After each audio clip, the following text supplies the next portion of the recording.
توجه کنید به سرخط چند خبر از رویدادهای افغانستان و موضوع برنامه روایت امروز. برنامه انکشافی سازمان ملل متحد میگوید برای رشد اقتصادی خانواده‌ها از 80,000 تجارت کوچک تحت رهبری زنان در افغانستان حمایت میکند. مرکز خبرنگاران افغانستان میگوید که 7 کارمند تلویزیون آرزو در کابل که توسط اداره استخبارات طالبان بازداشت شده بودند ناوقت روز جمعه با قید ضمانت از بند رها شدند. و مسئولین مکاتب آنلاین میگویند تلاش میکنند از طریق راه اندازی آموزش آنلاین زمینه آموزش دختران در بخش‌هایی که امکان دارد فراهم گردد. در برنامه روایت امروز در مورد آموزش‌های آنلاین و فرصت‌ها و چالش‌های آن صحبت میکنیم. بیننده و شنونده این برنامه از صدای امریکا باشید.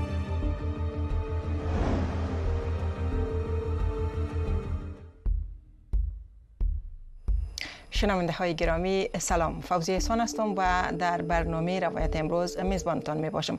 البته در برنامه طوری که در مقدمه شنیدین در رابطه با فعالیت های مکاتب آنلاین در افغانستان صحبت میکنیم و همچنان چه یک فرصتی میتونه باشه برای دخترانی که از مکتب باز ماندند و همچنان مشکلات این مکاتب چی است. اما پیش از او که بریم برنامه را شروع کنیم و چند خبر از افغانستان توجه کنید. برنامه انکشافی سازمان ملل متحد میگوید که برای رشد اقتصادی خانواده‌ها در حال حاضر از 80,000 تجارت‌های کوچک تحت رهبری زنان در افغانستان حمایت می‌کند.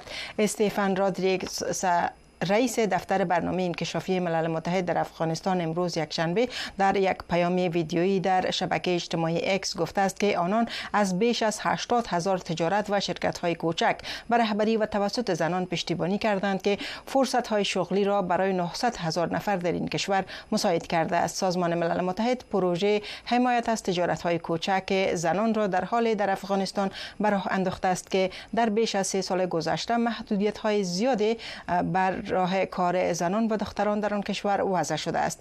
همچنان این برنامه در حال راه اندازی شده است که 73% زنان نمی توانند حتی به بازارهای محلی بدون محرم سفر کنند. مرکز خبرنگاران افغانستان گفته است طالبان 7 کارمند تلویزیون آرزو را به قید ضمانت رها کردند. این خبرنگاران گفتند 2 هفته قبل این خبرنگاران توسط استخبارات طالبان بازداشت شده بود که روز جمعه به قید ضمانت رها شده است. این نهاد خبرنگاران همچنان گفته که با وجود رهایی این کارمندان دفتر تلویزیون در کابل هنوز مسدود باقی مانده است. کارمندان استخبارات و وزارت امر به معروف و نهی از منکر طالبان به تاریخ 14 قوس به دفتر تلویزیون آرزو در کابل یورش برده و پس از چندین ساعت بررسی ضمن بستن دروازه این دفتر 7 کارمند آن را با خود بردند. و هیبت الله اخندزاده رهبر طالبان در یک فرمان تازه به وزارت داخلی حکومت طالبان دستور داده که قاچاقبران انسان را شناسایی، تعقیب و بازداشت کرده و به محاکم نظامی این گروه معرفی کنند. او مدت مجازات زندان برای قاچاقبران را نیز خودش تعیین کرده است. باختر خبرگزاری دولتی تحت کنترل طالبان ناوقت روز شنبه اول جدی بخشی از فرمان رهبر طالبان را نشر کرده که در آن قاچاق انسان خلاف شریعت عنوان شده است. در فرمان آخوندزاده از وزارت‌های ارشاد، حج و اوقاف، اطلاعات و فرهنگ، تحصیلات عالی، اقوام و قبایل و برخی از نهادهای دیگر این گروه خواسته شده که درباره قاچاق انسان و جلوگیری از آن به مردم آگاهی دهند.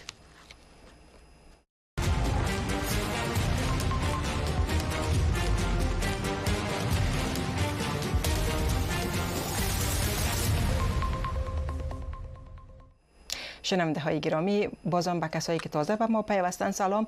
البته طوری که پیشتر گفتم در این برنامه در رابطه با فعالیت های مکاتب آنلاین در افغانستان بحث داریم. مهمان برنامه ما محترم احمد غنی خسروی استاد دانشگاه در برلین هستند و قبل از این که پیش از اینکه با استاد صحبت ها را شروع کنیم در رابطه با موضوع بحث کنیم، در این مورد یک گزارش تهیه کردیم. گزارش هم میشنویم و صحبت ها را آغاز میکنیم. بعد از مسدود شدن مکاتب برای دختران بالاتر از صنف ششم و به دنبال آن منع دختران از آموزش‌های عالی و مسلکی، اکنون تعدادی از دختران در افغانستان که به آموزش‌های آنلاین دسترسی دارند میگویند با استفاده از این فرصت میخواهند اهداف خود را دنبال کنند. شخصا برای من هدف بسیار مشخص بود تا من تحصیل خود ادامه بدم. اولیش این بود که من میخواستم یک مدل الهام بخش باشم. میخواستم نشان بدم برای همگی که افغانستان به یک نسل آگاهی از زنان نیاز دارد که ما میتونیم با استفاده از پروسه های آنلاین و آگاهی را به دست بیاریم. من خواستم برای همگی نشان بدم که طالبان نمیتونه با بستن مکاتب، با بستن دانشگاه ها جلوی آگاهی زنان را بگیرن. زیرا زنان با استفاده از پروسه های آنلاین امروزی هم میتونن که به او یادگیری برسن، به اون نسل برسن که افغانستان به او قسم زنها نیاز داره. بانو هدیه میگوید در سالهای پسین شاهد نقض حقوق اساسی زنان در کشورش بوده و از همین رو برای تقویت جایگاه زنان در جامعه و حق مشارکت آنان در عرصه‌های سیاسی، اجتماعی، اقتصادی و فرهنگی تا رسیدن به این اهداف تلاش میکند. بود اقتصاد یک ضربه بزرگ وارد شد چون تعداد زیاد از زنها شاغل بودند و فکر میکنم این ضربه که به اقتصاد وارد شده غیر ممکن است که جبران شود. در بود اجتماعی ما شاهد بودیم و حتی شاهد هستیم یک اجتماعی مرده، یک اجتماعی که هیچ سرزندگی نداره. در بود روانی حتی بسیار از خواهرای ما مشکلات مثل افسردگی گرفتن، چون اونا اهداف داشتن، انگیزه های داشتن، رویاهای داشتن که با تحصیل میتونستن به او برسن، اما دیگه نتونستن. اونا با رویاهایشان خداحافظی کردن و این شاید غم‌انگیزترین بخش تاریخ افغانستان برای دخترها باشه. اما فرصت آموزش آنلاین برای همه دختران در افغانستان فراهم نیست. تعدادی از دخترانی هم که به این آموزش ها دسترسی دارند میگویند به خاطر محدودیت خدمات اینترنت و تکنولوژی نمیتوانند از این فرصت استفاده قابل ملاحظه کنند. اما این مسیر ساده نیست. آموزش آنلاین در افغانستان با چالش‌های بزرگی همراه است. از قطع مکرر برق و اینترنت گرفته تا فشارهای اجتماعی و فرهنگی. گاهی این مشکلات آنقدر زیاد می شود که ادامه دادن بسیار دشوار به نظر می رسد. با این حال من این سختی ها را به عنوان فرصتی برای قوی تر شدن می بینم. هر مانعی که پشت سرم می گذارم نشان دهنده اراده قوی و باور من به ارزش یادگیری است. مسئولین نهادهای آموزشی آنلاین نیز میگویند به خاطر مشکلات اقتصادی و محدودیت دسترسی به اینترنت تعدادی کمی از دانش آموزان در ولایات محدود توانستند از این فرصت ها استفاده کنند. کشور ما در حال بحران اقتصادی هست و مردم هم اونقدر توان نداره که بتونن تمام اینترنت در اختیار دانشجویان قرار بدن و این آموزش‌های ما برای یک تعداد محدودی از دانشجویان جامعه هست. اقتدار زیاد نمی‌تونه که این برنامه‌ها را ادامه بده. بعد از آن که حکومت طالبان پس از تسلط بر افغانستان دروازه‌های مکاتب بالاتر از صنف ششم و به دنبال آن دانشگاه‌ها و دیگر مؤسسات تحصیلات عالی را برای دختران بستند، شماری از نهادها که اکثرشان از خارج از افغانستان فعالیت‌های خود را به پیش می‌برند، نهادهای آموزش‌های آنلاین را برای بانوانی که از آموزش و تحصیل باز ماندند به راه انداختند. مسئولین این نهادها می‌گویند به خاطر محدودیت خدمات اینترنتی و عدم دسترسی شاگردان به تکنولوژی، بیشتر نهادهای آموزشی آنلاین در شهرهای بزرگ مثل کابل فعالیت می‌کنند و علاوه می‌کنند که در تلاش یافتن یک راه حل به این مشکل هستند. فوزیه احسان، تلویزیون آشنا، صدای امریکا، واشنگتن.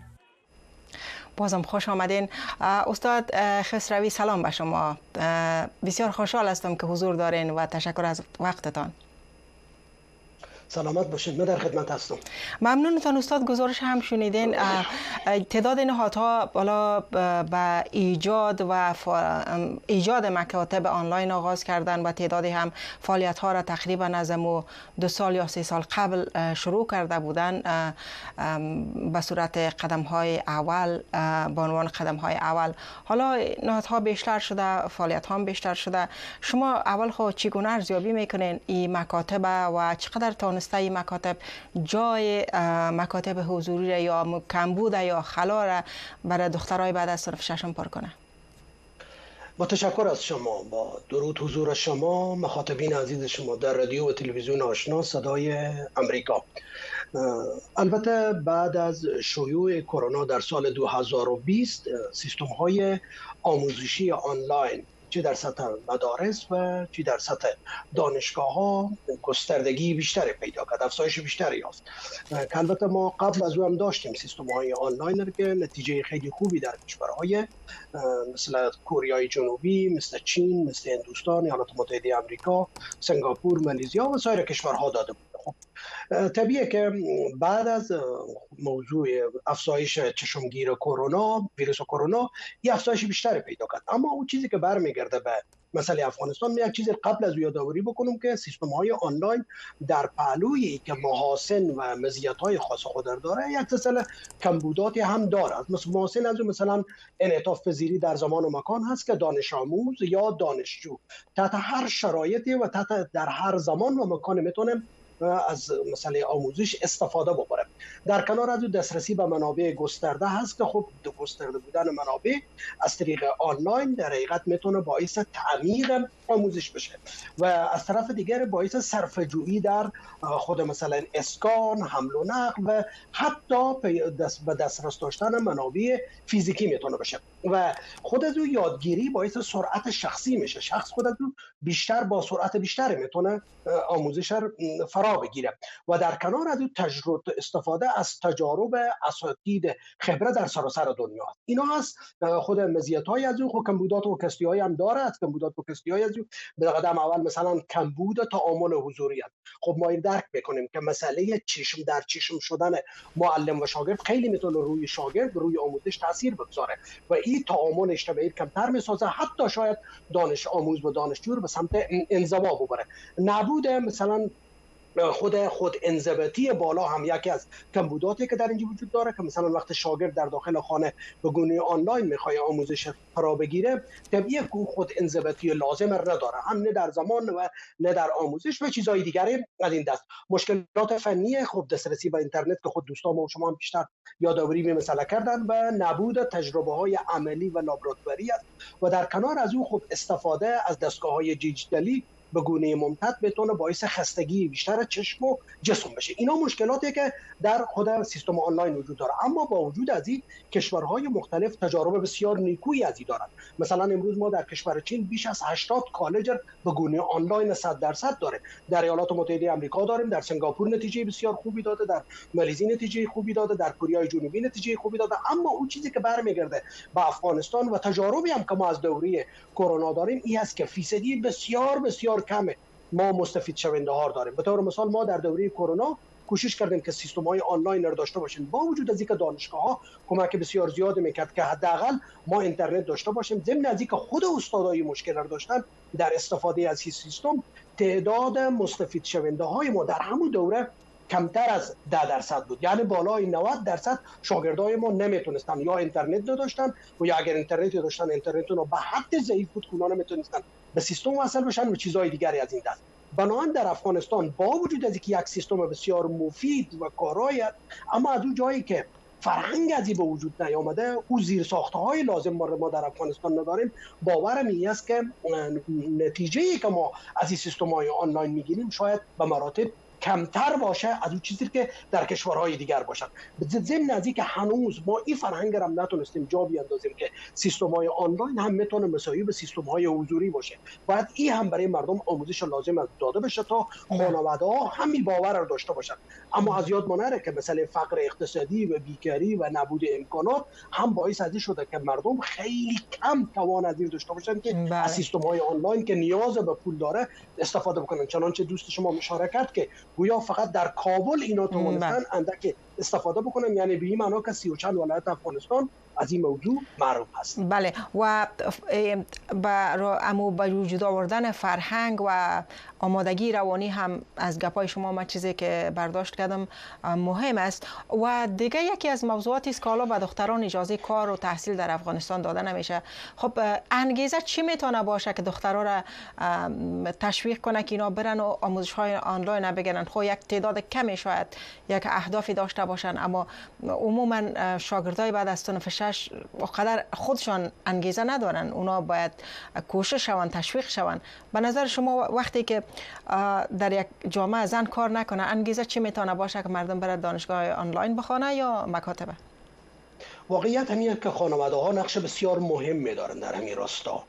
ما میتونیم ببینیم که بالای 70% دختر خانم ها فعلا به یأس و ناامیدی بسیار گسترده روبرو هستند. این باعث شده که مشکلات روانی عدیده رو برای از نو به وجود بیاره. طبعا اگر خانواده ها کمک نکنن، اگر خانواده ها در این راستا سرمایه گذاری نکنن، من پیشتر یادآوری کردم در کشورهای دیگر اگر سیستم های آنلاین نتیجه داده که خب یکی از علت‌های هم که اینها امروز جهان به سمت آنلاین شدن میره به خاطر مسائل رعایت محیط زیستی هم هست که طبعا ترافیک کمتر میکنه، مسئله آلودگی‌های محیطی کمتر میکنه. به این خاطر کشورها سرمایه‌گذاری بسیار سنگینی میکنن. اما خب آیا ببینیم که در افغانستان همین سرمایه‌گذاری از طرف حکومت و از طرف خانواده‌ها شده؟ متاسفانه خانواده‌ها این امکانات را کمتر دارن.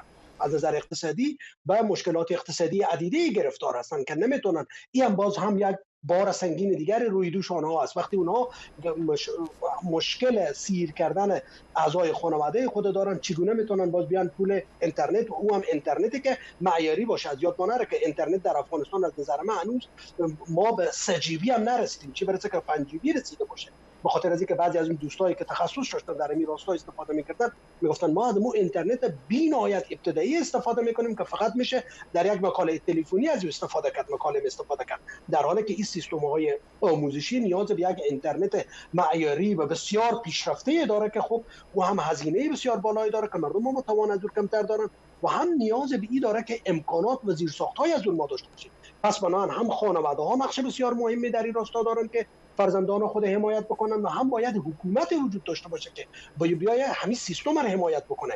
البته از یاد نره که باز هم تکرار بکنم که همین سیستم آنلاین را که امروز ما در افغانستان راه اندازی کردیم، یعنی به این معنا از طرف طالبان اجازه داده نشده، حتی این به مثابه یک جرم پنداشته میشه، تخطی پنداشته میشه. چنانچه اگر مسئولین از دستگیر بشه طبعا از سمت طالبان مجازات خواهند شد. چنانچه ما شنیدیم از طریق رسانه‌های شما شنیدیم که در پکتیا چند مکتبی که به گونه آنلاین برای خانواده‌ها بعضی از مضامین رو تدریس میکرد از طریق رادیو. حتی رادیو رو گفتن برنامه‌های خود شما بیاین مسدود بکنید. پس بنابراین از نظر طالبان این مسئله هم خود از اون میتونه یک جرم به حساب بیایه که بنابراین اجازه داده نمیشه. پس به هر صورت این بسیار بسیار مهم هست که هم کشورهای بیرونی، کشورهای پیشرفته، کشورهای اروپایی کمک بکنه، هم سازمان ملل متحد کمک بکنه و هم خانواده‌ها بیان هزینه بکنن، کوشش بکنن از بخش‌های دیگر یک مقداری از مصارف خودشان بکاهن، بیان به این راستا سرمایه‌گذاری بکنن، حداقل مقدار پولی مصرف بکنن که دخترهایشان و بچه‌هایشان و فرزندانشان از این حالت یأس و ناامیدی بیرون بیان. واقعیت همین است که این یأس و ناامیدی که فعلا دچار دختران ما شده سخت برای از اونها میتونه عذاب‌های روحی و روانی سنگینی تحمیل بکنه که به زندگی از اونها و با آینده از اونها میتونه تاثیرات منفی یا تبعات منفی فراوان باشه. تشکر استاد. بعد از یک وقفه کوتاه برمیگردیم. یک موضوع چند زاویه، ویژه برنامه جدید صدای امریکا، بررسی و تحلیل موضوع داغ هفته از زاویه‌های مختلف.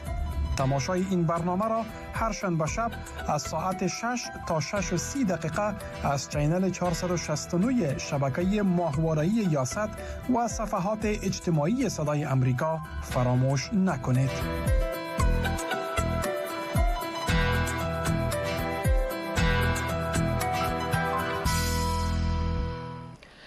خسروی صاحب، شما از منابع و اقتصاد خانواده ها گفتین. البته بر نظر شما، از نگاه شما، خود نهادهایی که آموزش های آنلاین برای انداختن مثلا چقدر آمادگی دارن، چقدر منابع دارن؟ چون وقتی درس آنلاین میشه به منابع کافی هم ضرورت است که شاگردان مثلا به او دسترسی داشته باشن. فکر میکنین که خود نهادها هم آمادگی از نگاه منابع و از نگاه خب فرهنگ تدریس آنلاین دارن؟ چون تعداد زیاد ادعا میکنن که اینا حالا داوطلبانه این کارا میکنن.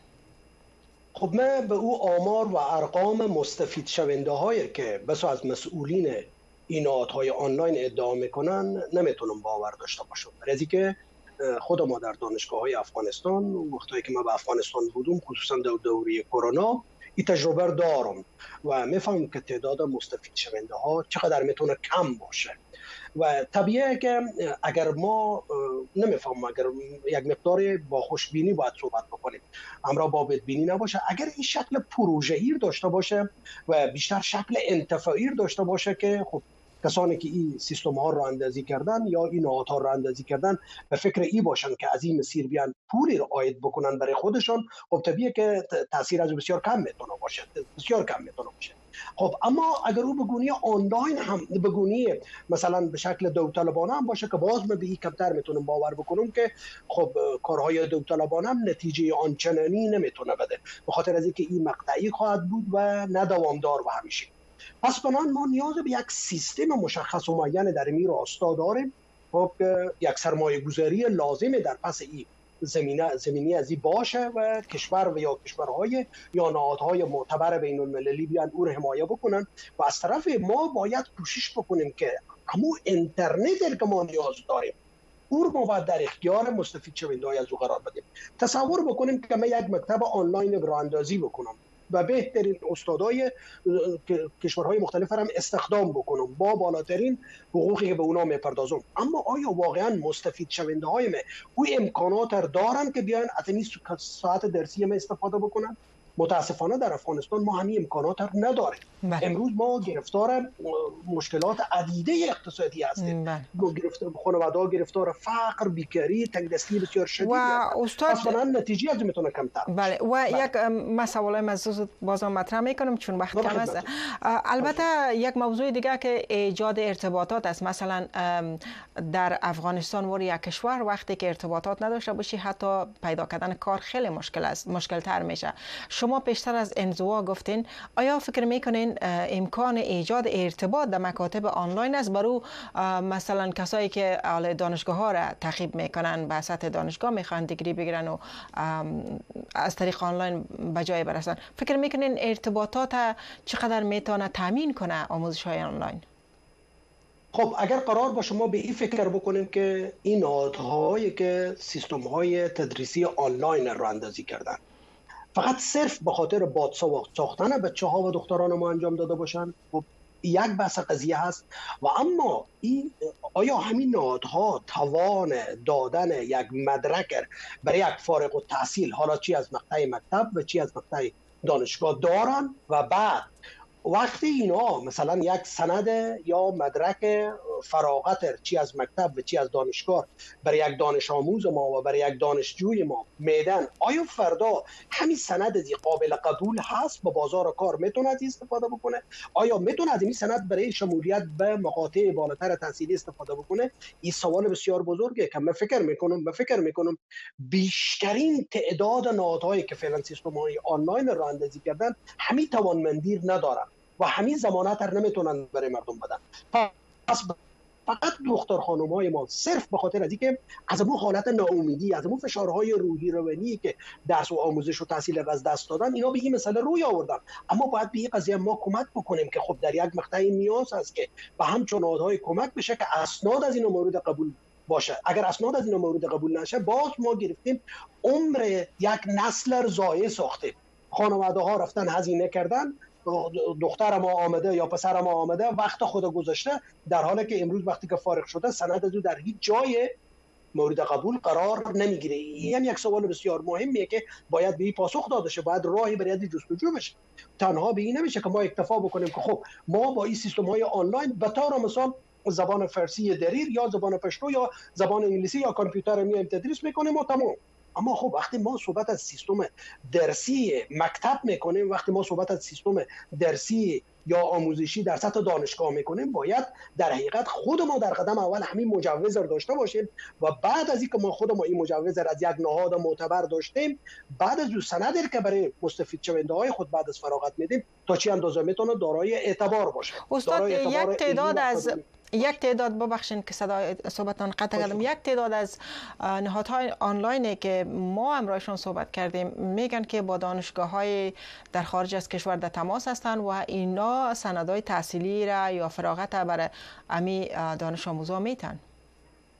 البته به ندرت هست ما یکی دو تا دانشگاه آنلاین در سطح کشورهای اروپایی داریم که خب حالا هم ببینیم وقتی که فارغ میشن آیا واقعا همون دانشگاهایی که اینا با اونا کانتکت دارن همون دانشگاه ها همچو کار رو میکنن، برای که خب اون دانشگاه ها از یاد ما و شما نره دارای یک اعتبار اکادمیکی بین المللی و در درون کشور خود و در بیرون از کشور خود هستن. نمیخوایم پای یک سند اونا بیان امضا بکنن که فردا وجهه مثلا اکادمیک از اونا بیای پایین بیایی. بسیار برای از اونا هم مهم است.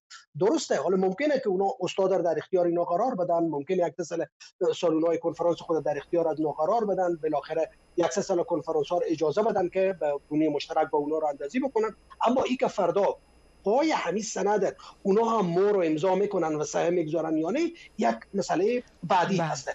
البته بازم تکرار میکنم که تعداد همچون نهادهای بسیار اندک است. بیشتر کسای دیگه که کار کردن فقط صرف به گونه مقطعی راه اندازی کردن برای باسواد ساختن فرزندان ما، در همین حد میتونه باشه و بس. استاد، به عنوان سوال آخر، البته که وقت برنامه در حال تمام شدن است، پیشنهاد شما چی است و ای که آیا فکر میکنین امکان استخدام بانوانی که از دانشگاه‌های آنلاین فارغ میشه وجود داشته باشه یا در آینده پیدا شود؟ در مجموع جمع‌بندی کنین در این مورد نظرتان چیست و پیشنهادتان چیست؟ کوتاه. ما باورم این است که اگر سیستم سیاسی افغانستان تغییر بکنه، طبعا بخوایم و نخوایم نظام بعدی که در افغانستان روی کار میایه چنین فارغان خواهد پذیرفت. چنانچه ما یاد ما هست در دوره جمهوریت هم بعد از اینکه ما سال 2001 نظام تغییر کرد، دختر خانم‌ها رو پذیرفتن، حتی برای از چند سال قدم دادن. دخترایی که مثلا به مکتب نرفته بودن آمدن به صنف 9 10 8 7 11 12 نشستن. از یاد ما شما نره این امتیاز رو مجبور شدن برای یک دوره دادن. باز هم اگر ما تغییری در نظام سیاسی افغانستان بیایی، ما باور دارم که مجبورن باید همین امتیاز رو باز هم برای یک بار دیگر ما بدیم. در حقیقت اگر ندیم در حقیقت ما یک نسل تباه ساختیم.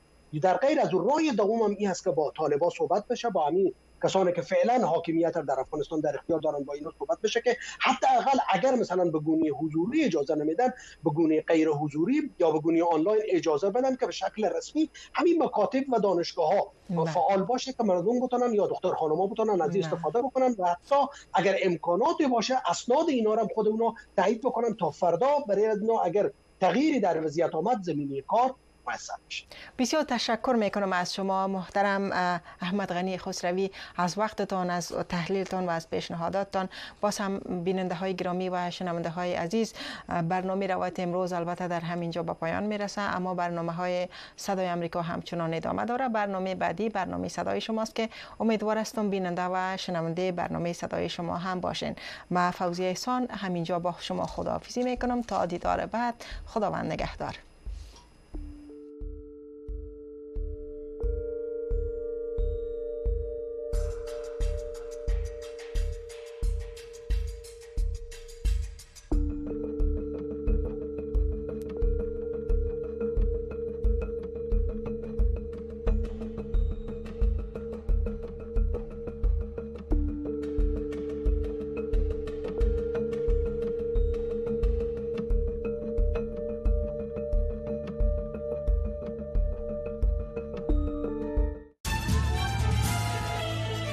تصویر واقعی از رویدادها در افغانستان و جهان از استودیوهای ما در واشنگتن. اینا روزبه هستم. احمد سیرجی هستم. من محمد احمدی هستم. من سحر عظیمی هستم. نجیب خلیل هستم. بحث های مهم کانگرس و تازه ترین خبرهای انتخاباتی امریکا.